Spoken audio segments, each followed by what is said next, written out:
You know it's bad when I start a video with a sigh, don't you? Now, it is no secret I am no fan of the XXs, collectively speaking, obviously. Individually, I'm using a different set of criteria for judgment, unless of course they exhibit the traits that make me dislike the collective, in which case bollocks to you, all bets are off. The state of them today, when it comes to modernity, my good lord, giving them any power has been a catastrophic disaster for society. With power comes responsibility, and the ones that have always had to bear said responsibility have been men, because we're the ones who build civilization and make and enforce its laws. This is why they cannot understand the concept of accountability. It's always why they constantly pivot away to playing the victim with regard to literally any criticism whatsoever, because they've been taught they've never been anything but. And because they don't match this delusional fairy tale state of utopia that exists only in the minds of demented ideologues, any judgment rendered onto them that requires even the smallest hint of self-reflection is met with enormous resistance, always leading with the phrase misogyny. And much like all leftist politics, this inability to self-reflect, coupled with the reflexive response of simply labeling anything that causes their brains to malfunction, is what gives those with traditional opinions increasingly larger crates of ammo. Speaking of which, check this out. 4chan Chuds used AI to clothe her. She fought back. DignifAI, a 4chan-led campaign to put clothes on thoughts, is just another way that trolls are using AI to humiliate women. My god, the combination of cope and cringe is just no. But do you see what I mean? The victim card is all they have. No self-reflection, no accountability, no capacity to even understand action-reaction. By the way, I know this is just one article and I'm throwing a lot of judgment on one specific piece here, but the problem is this. People have influence, and when influential people do dumb things, other people want to follow suit, regardless of how destructive that action is in mass, and the stupidity just flows downstream like a clogged flush toilet. This article, my good lord, who was it that said if you think you hate journalists, you don't hate them enough? This would be a good example of that. And it will pretty much reaffirm everything I said on my video about this as well.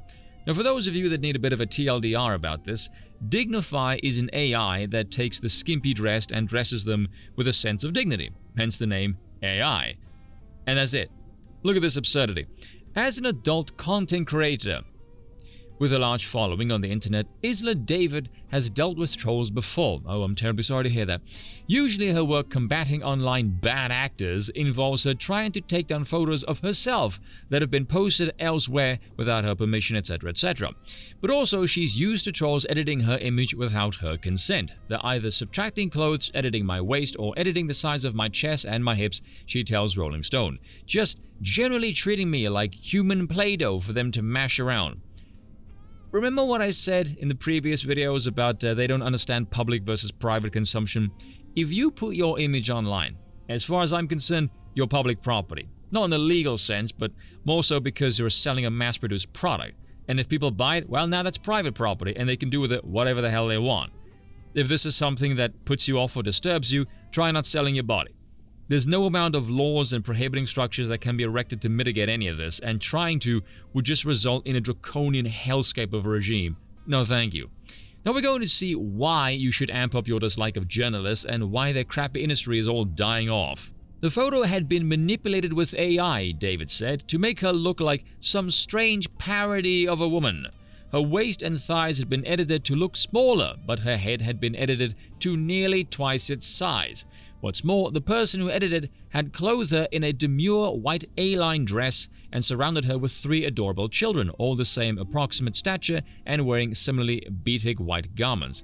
Far-right influencer. Okay, the moment you see anyone say far-right influencer, there is a 99% chance you can dismiss them as a regime-peddling gimp. Come to think of it, that doesn't even pertain to just journalists, that's just people in general at this point. Now let's look at the picture and the claims. Here it is. If you think this is some strange parody of a woman, dear God, that says more about you than anything else. Secondly, the AI does the generation. This is not hand-edited. So these claims of her waist and size were edited to look smaller. No, the AI just generated something smaller. Goodness sake, you can see the head in both pictures are the same bloody size. Are you that stupid that you have to lie about something that you can plainly see in front of your dumb face? Is it a requirement for journalists these days to be compulsive liars? This is ridiculous. If you think the author is bad though, just listen to what the woman said. The implication of many of the replies is that I'm something other than a whole person, she says, that I'm some broken creature, and if I would just put on a long dress and have babies, it's far too late for that, by the way, all would be resolved. And I take umbrage with that because my value has nothing to do with the images I choose to put online. Literally, the opening line to this article is, as an adult content creator. I swear to God, dim-witted and pattern recognition. If you happen to think poorly of their thinking prowess, my word, the evidence of the claims are everywhere and overwhelming. It is no wonder you're an adult content creator. The manipulated image, she said, was an attempt to violate me and my bodily autonomy, regardless of whether you're adding or removing clothes. Again, you can see why you're an adult content creator. You have no idea behind the intention of this project, none whatsoever. Those who did this couldn't give a flying toss about you or your bodily autonomy, or even anything about you as an individual whatsoever for that matter. And here we'll see why. The photo was part of a larger campaign spearheaded by 4chan trolls to use AI software to dress women on the internet more modestly. Oh dear God, what bastards they are.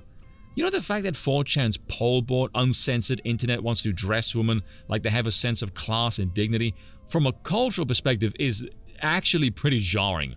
Dub DignifAI, a thread on the hate forum poll, yes, very strange hate forum, where they want to make women wear dresses and picture them with children, summarizes the mission thusly: we're putting clothes on degenerate women for fun, come join.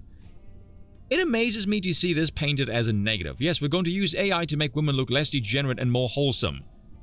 Do you realize how stupid you look for taking offense to this and painting it in a bad light, Rolling Stones? I realize they don't, the question is largely rhetorical. The goal is for people to see that a degenerate lifestyle is ultimately fruitless, which is a very noble goal, I'm sure you all agree.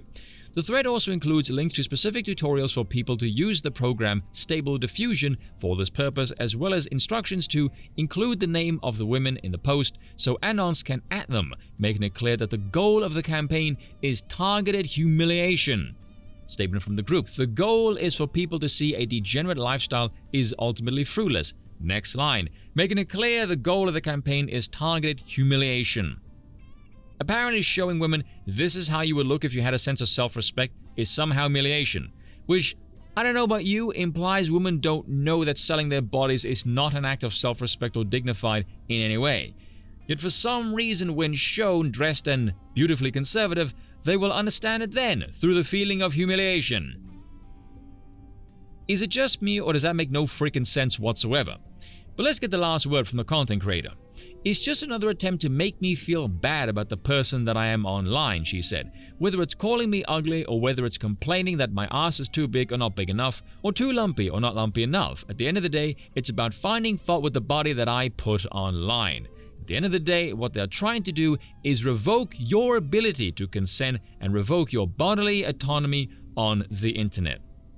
You see what I mean? She is a self-obsessed, narcissistic wanker. She hasn't the first freaking clue about what is going on. She thinks this is all about her. Again, the people who do this couldn't give less of a toss about you on an individual level. To them, you, the individual, don't actually matter at all in the grand scheme of things. This isn't about consent or bodily autonomy or any of that stupid crap. You are merely an avatar of degeneracy they wish to dress and make an example of. Nothing more. That you are so far off the mark with your complaining, again giving me all of the ammo and pattern recognition. I will tell you why the XXs are so insane. It's actually very simple to explain. I like to be formulaic in my approach. It's because they're trying to be three incompatible ideologies all at once, depending on the goals. When it comes to social groupthink, the clan mentality, they're collectivists, equality, all of that stupid bollocks. When it comes to their own pocketbooks and the freedom to earn without any inhibition, they are staunchly libertarian. When it comes to who they want to date, they're attracted to traditional men. And that last one in particular is quite telling, because you will find if you point any of this out, you will get called a misogynist, naturally. Oh, you can't handle a strong, independent woman, all of that stupid bollocks. Listen here, you stuck-up tart. You're the one chasing men, and you're talking about independence. Get a friggin' clue. Whereas men are expected to be traditionalist in all frickin' three, because being individualist in all three, funnily enough, suits the women better as well, especially when it comes to the kind of man they all desire. And by the way, that kind of attitude is why men are checking out of the dating scene. The inability for women to see or even understand this is what makes it not worth the effort. You either get this or you don't. You're not a project we wish to mold. The modern West is such a complete mess. So much of what the West believes is a complete crock of BS. And you all know this. I've said this before. How many of the problems of the West can you discuss openly today? None. How many of them are right-wing solution orientated? All of them.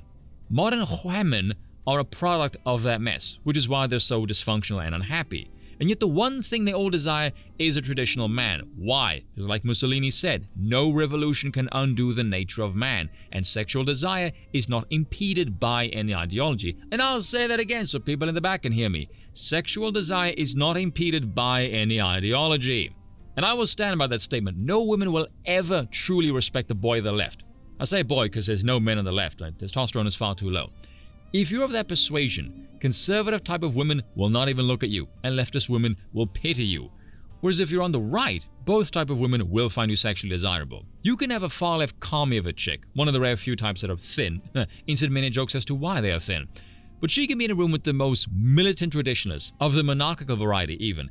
If the man is tall, handsome, and takes no BS from that woman whatsoever, I will bet my life she will find him smoking hot. Absolutely. Comedian Reginald D. Hunter pointed out, being a misogynist damn well doesn't seem to exclude you from much. Again, very easy to explain why. Misogyny to women is like fascism to anything critical of leftism. It's become this empty reflexive response with no meaning at all. The criticisms are objectively true and valid, hence why misogyny becomes sexy. It's functional. Women don't understand this. Men don't hate you because you're women. They hate the dumb things you say and do. You just happen to be women who say and do the dumb things. You're just too stupid to realize they hate the function, not the form, because you happen to be that form. This is something so many people can't seem to wrap their heads around, is many members of a group will do dumb things, which causes the collective to develop a reputation for doing said dumb things. And then comes a label for dislike in the group, even though your dislike of the group is driven by the dumb things they do. Let me explain more of reality for you. Men and women are not the same. Shocking, I know. What men are for the world, the human species by and large, is a skill set. Men are defined by what they produce with their hands and their brains. Ladies, what you are for the world, humanity at large, is your body. Literally, because you produce offspring. Your job is to carry on the species. You are hormonally hardwired for this task. Men's traditionalism is built for aiding you in this task. Resource allocation for men is to be spent on a woman. Women's modernism, on the other hand, is the antithesis of this task. Their resource allocation is entirely for themselves and selfish consumerism. Instead of adhering to the traditional model of offering your body to a man to produce a family, which is your duty to civilization, you have instead decided to forego this and sell yourself to the public and accrue wealth for the shallow purposes of only consumerism and decadent pleasure. Instead of behaving like an individual who cares about the collective, you go out of your way to behave like a degenerate who exploits the collective for your own gain and ultimately aid in ruining the collective because some idiots told you this is all empowering. Somehow. Like I said before, the problem isn't feminism solely. It's a noxious addition of materialism that really does all the damage. Men chase coin to provide for you and the family. You chase coin to provide for your own soulless self-indulgence. In this worldview, there is no grand low-time preference goals that improves or advances civilization. It's a vacuous existence of nothing but the worst sort of consumerist capitalism. They live for nothing other than pleasure. This is why they're so miserable and empty, by the way. It's an existence that ultimately serves no purpose whatsoever, a life void of any meaning, substance, or legacy left to admire. Shame my content and a funny punchline though, isn't it? Cheers for watching, and once again, I apologize for nothing.